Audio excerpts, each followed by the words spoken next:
Itong nakikita nyo ngayon, ito ang Isla Jardín del Mar sa bayan ng Glan, Sarangani Province ay nagbibigay sa atin ng therapeutic experience sa kalikasan. Ang dalampasigan ay tumatawag upang bigyan tayo ng lakas na matagal na nating inaasam.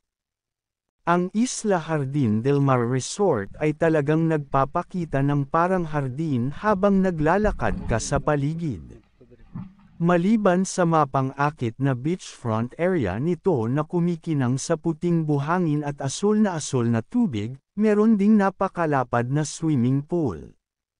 Sa gustong magpalipas dito ng isa o dalawa o hanggang sa maramdaman mong nabawi mo na ang lakas na kailangan mo, maaari kang pumili mula sa iba't ibang kwarto mula sa kanilang mga naka-air condition na suite room, mga deluxe room, duplex at single native bamboo cottage on stilts, na naka-air condition o fan-cooled, hanggang sa kanilang mga open-type na cottage.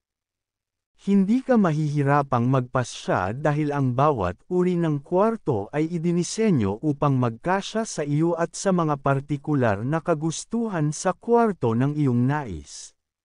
Mayroon din silang mga sports amenities tulad ng mga banana boatang, at diving equipment bukod sa iba pa para ianggat ang saya. Sa dulong bahagi ng baybayin, may mga walkway kung saan nakatayo ang mga natural na rock formation at kung saan makikita mo ang nakamamanghang tanawin. Ang beachfront ay may sapat na haba at lapad para masiyahan ka sa nakaka-relax na paglalakad sa buhangin habang hinahangaan ang tanawin. Maaari ka ring mag-sunbathe, lumangoy, at maglaro sa beach kasama ang iyong pamilya at mga kaibigan. Kung gusto mong makaiwas sa dami ng tao at ingay, mainam na bisitahin ang lugar kapag weekdays. Maaari mong maranasan ang kapayapaan ng paligid at muling ma-recharge ang iyong enerhiya.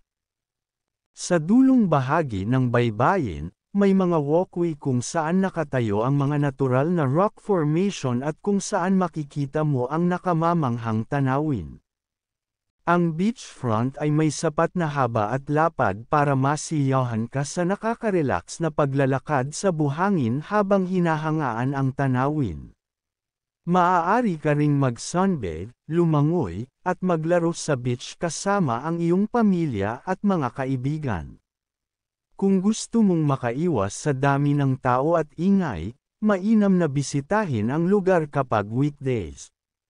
Maaari mong maranasan ang kapayapaan ng paligid at muling ma-recharge ang iyong enerhiya.